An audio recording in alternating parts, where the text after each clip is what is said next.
Bonsoir, le retour sur la scène politique de François Léotard, décidé à donner un nouveau souffle à l'opposition. Nous en parlerons dans quelques minutes avec le président du Parti républicain, Gérard Longuet, qui est notre invité ce soir. Le pape justifie le droit d'ingérence humanitaire alors que les préparatifs d'action en Somalie se précisent.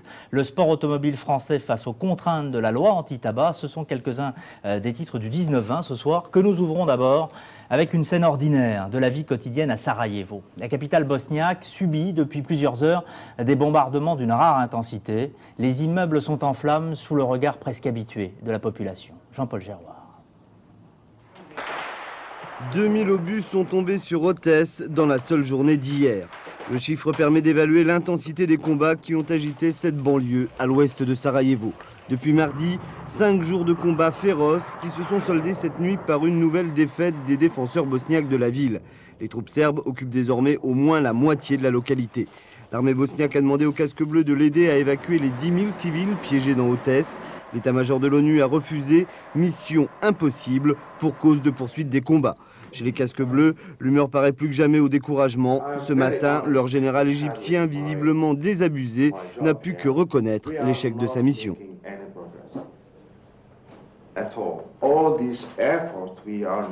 Tous nos efforts pour améliorer la situation, pour sauver des vies, rétablir les services de première nécessité pour l'hiver ont complètement échoué.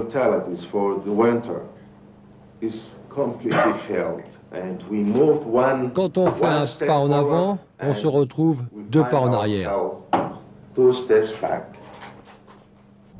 Les combats continuent, le pont aérien humanitaire est encore suspendu alors que les 430 000 derniers habitants de Sarajevo affrontent l'hiver dans des conditions chaque jour plus précaires.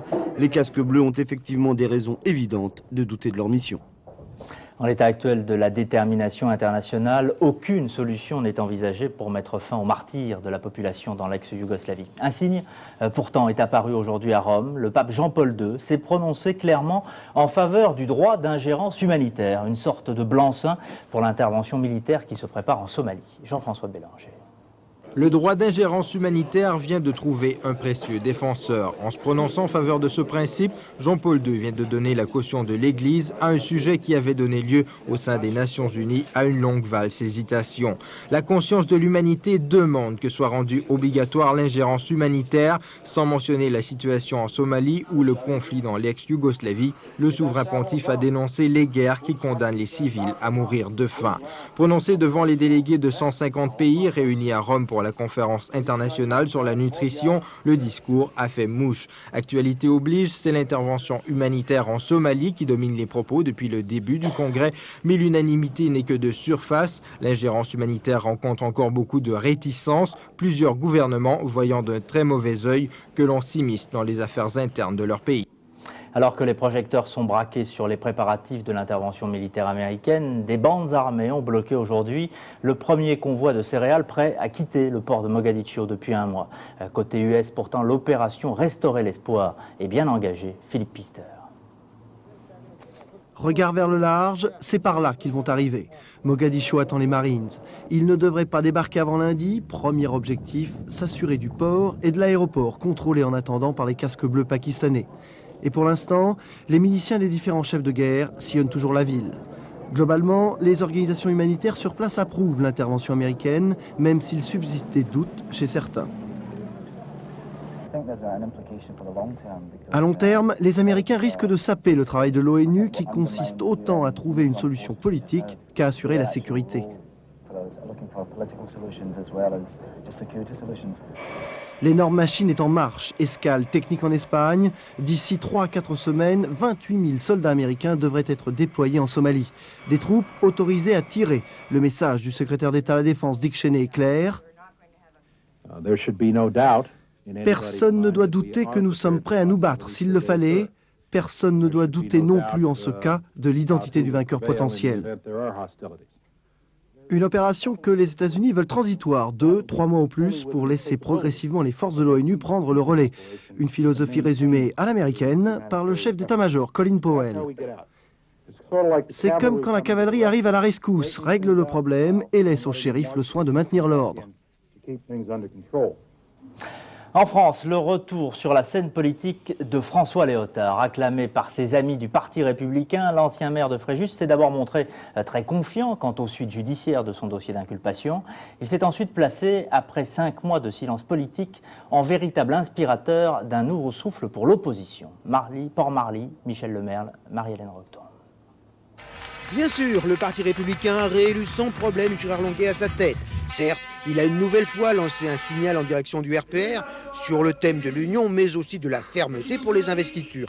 Mais l'essentiel, nul n'en doutait, c'était le retour de François Léotard. Inculpé et démissionnaire il y a 5 mois, il pensait revenir avec en poche un non-lieu, mais le temps pressait. Il se raccroche aujourd'hui à une étape de procédure, la clôture de l'instruction. L'instruction qui m'a concerné, qui a duré 18 mois, sur ordre de M. Nallet, me donne le droit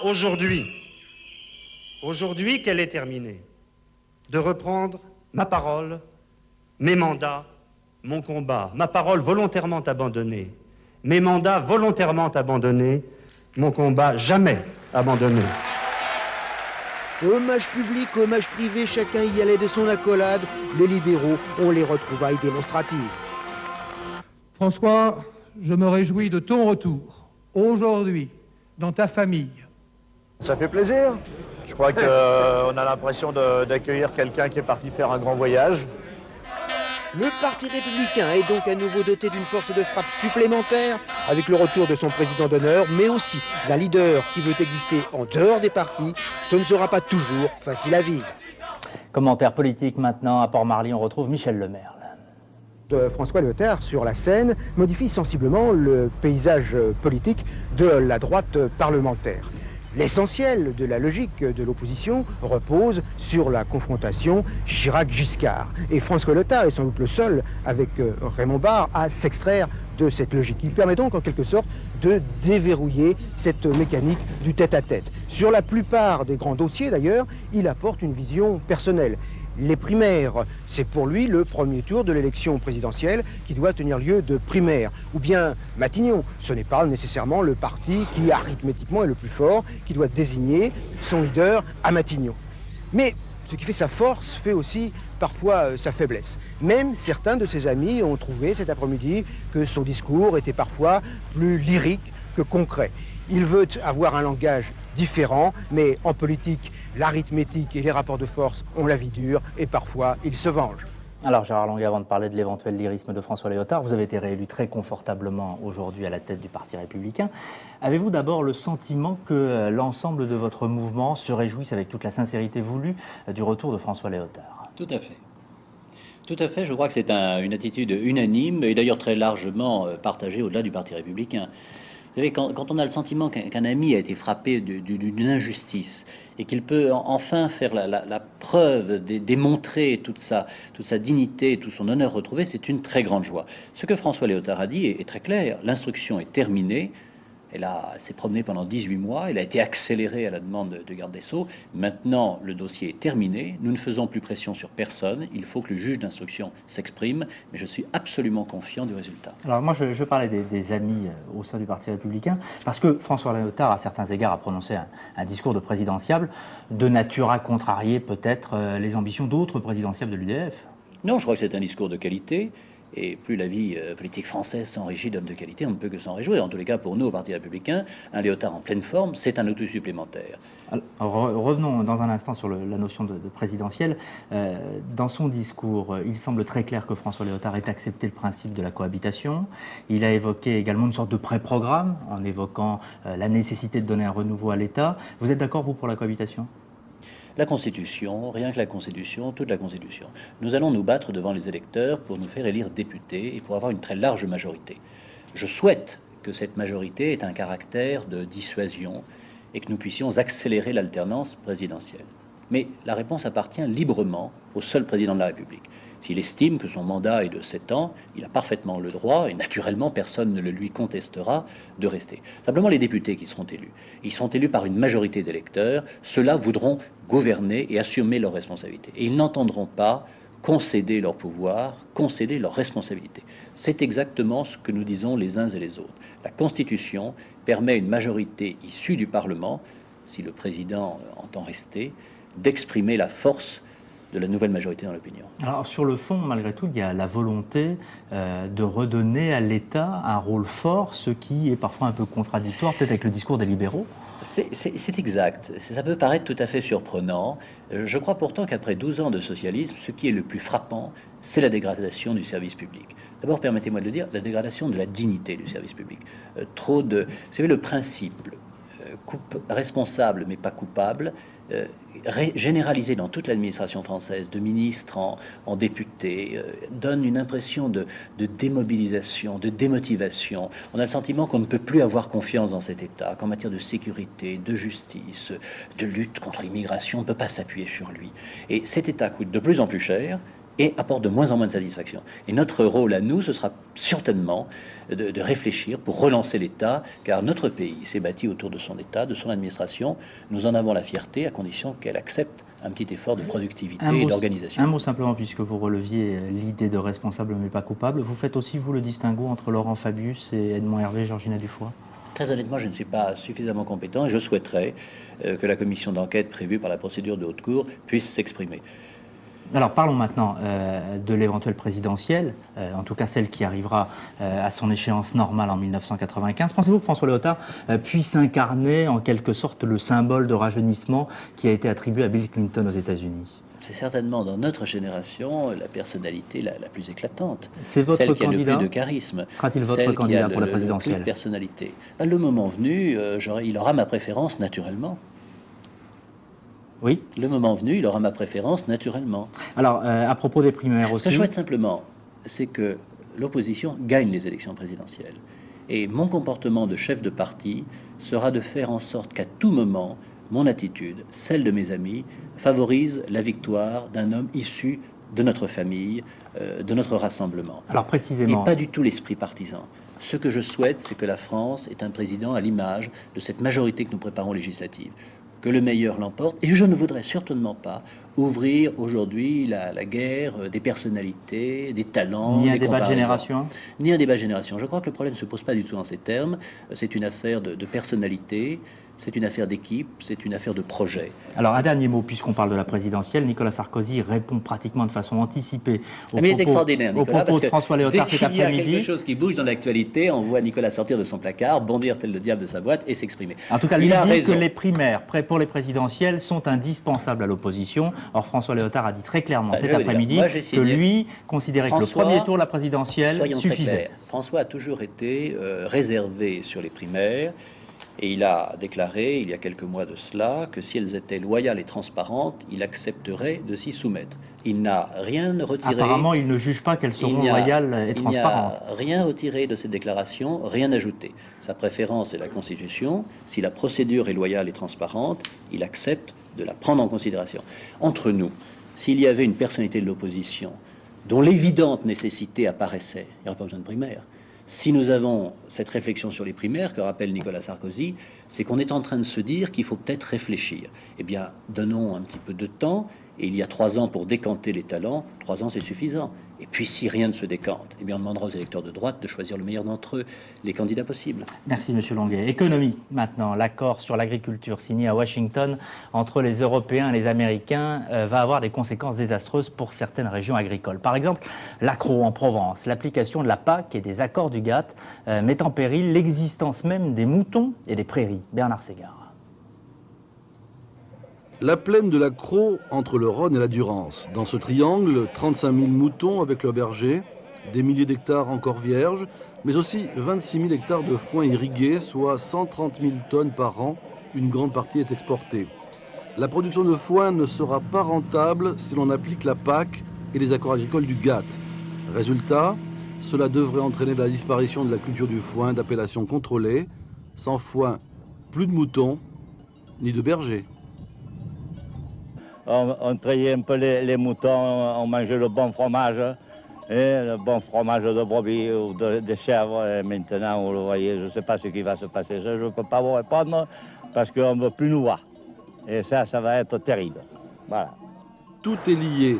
Si un des maillons de la chaîne vient à manquer, tout s'arrêtera. Sans prairies, sans moutons, le paysan devra s'exiler vers la ville. Quand on vide les campagnes, on laisse mourir les campagnes d'abord, et on remplit les villes, pour faire quoi? Pour faire du béton, pour faire des chômeurs. Vous savez, moi je préférerais que les fils d'agriculteurs aient les moyens de vivre et conservent la propriété agricole, plutôt que d'essayer de venir alourdir le nombre des chômeurs. Mais le problème, c'est qu'on ne leur donne pas la possibilité. Si les prairies disparaissent au profit d'aliments industriels toujours subventionnés, l'écosystème de l'Accro sera menacé. En dépit du classement en zone protégée par la communauté européenne, l'Accro est en péril, un exemple de ce qui peut devenir un désert rural. Environnement, la marée noire de la Corogne s'étend maintenant sur près de 50 km et c'est la polémique qui surgit après la pollution. Sur le plan juridique, les autorités maritimes espagnoles mettent directement en cause la responsabilité du commandant du pétrolier dans le déclenchement donc de la catastrophe survenue jeudi. Dominique Dumas. 48 heures après le naufrage de la Agency sur les côtes de la Corogne, la nappe de pétrole s'étend maintenant sur 50 km². Sur les 79 000 tonnes de brut, 25 000 ont déjà brûlé. Les 55 000 restantes sont toujours théoriquement contenues dans les cuves. La proue du pétrolier grec a coulé en effet la nuit dernière, empêchant les prévisions avec certitude. Les écologistes de Greenpeace et de WWF ont lancé la polémique, déclarant que les responsables locaux minimisent l'ampleur des dégâts. La Corogne est en effet un port encaissé. Les autorités de Galice ont donc interdit la pêche dans la zone la plus touchée. 200 navires sont concernés. Des réserves de coquillages ont été théoriquement protégées des micronappes très dispersées en raison des mauvaises conditions météo et de la houle. 8 remorqueurs, 5 bateaux et 3 hélicoptères ont été mobilisés. Les côtes françaises, distantes de 500 km, ne seraient pas menacées. L'Espagne n'a toujours pas demandé officiellement d'assistance. Néanmoins, le CEDRE, le Centre d'études de pollution accidentelle basé à Brest, a envoyé des experts. Le ministère de la Mer et une société morlaisienne feront parvenir du matériel, notamment des pompes et un nettoyeur haute pression. Société en France, tragique accident ferroviaire hier soir à Mervance en Saône-et-Loire. 3 jeunes filles âgées de 16 et 20 ans, ont été fauchées et tuées par un train alors qu'elles venaient de descendre d'une autre rame. Après l'émotion suscitée par ce drame, la SNCF est accusée d'avoir peut-être manqué aux règles élémentaires de sécurité. Sur place, reportage d'Hervé Charbonnier. Les 3 jeunes filles âgées de 16 à 20 ans tuées hier soir en gare de Mervans par le passage d'un train ont-elles été seulement victimes de leur manque d'inattention. Dans cette gare désaffectée depuis 3 ans, seul un pictogramme lumineux annonce l'arrivée d'un convoi. Les jeunes filles descendaient d'un autorail. Après le départ de ce dernier, elles se sont engagées sur le passage alors qu'un autre train survenait.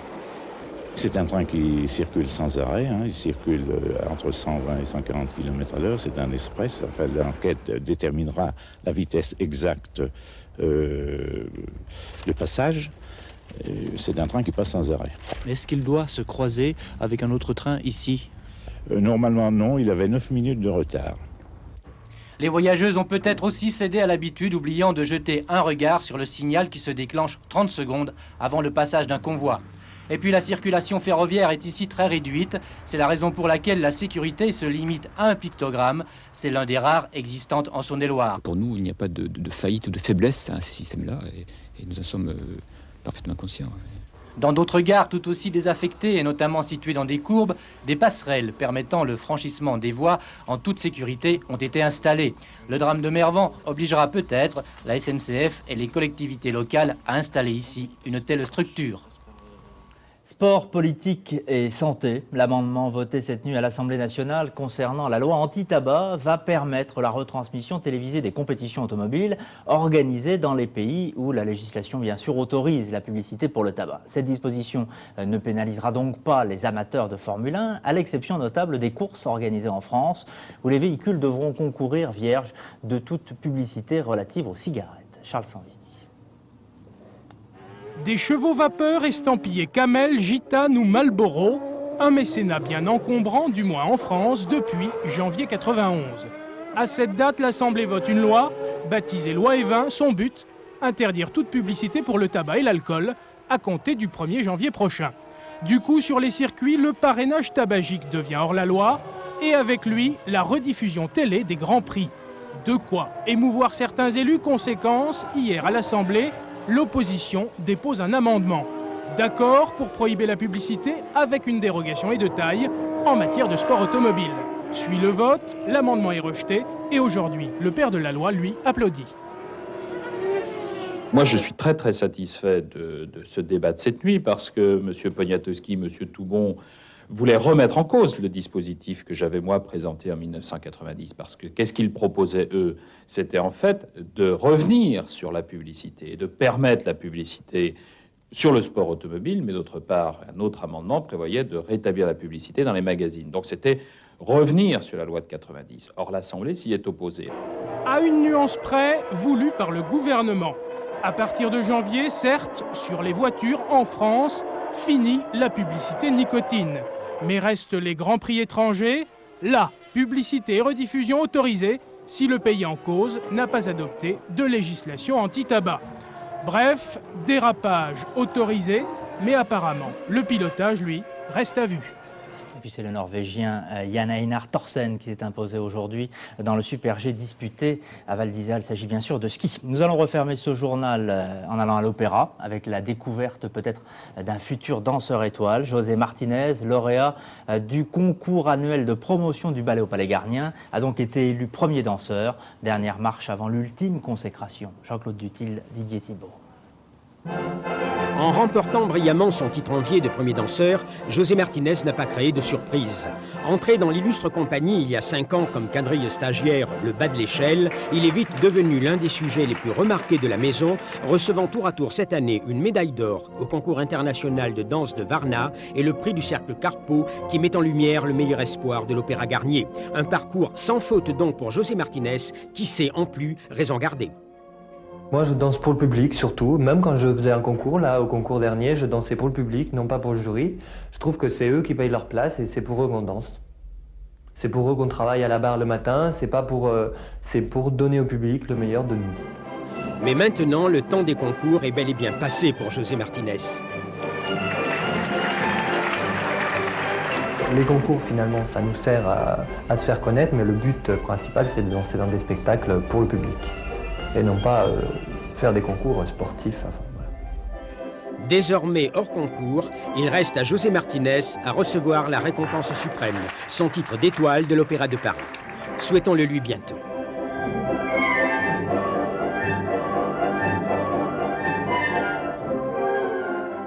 Dans un instant, un autre pas de danse, celui de la météo avec Michel Touré. À 20h45, le film policier du samedi, 2 bis rue La Combine, avec Clémentine Sélarié. Et moi, je vous retrouve à 22h15 pour le soir. Je vous souhaite un très bon début de soirée. Merci.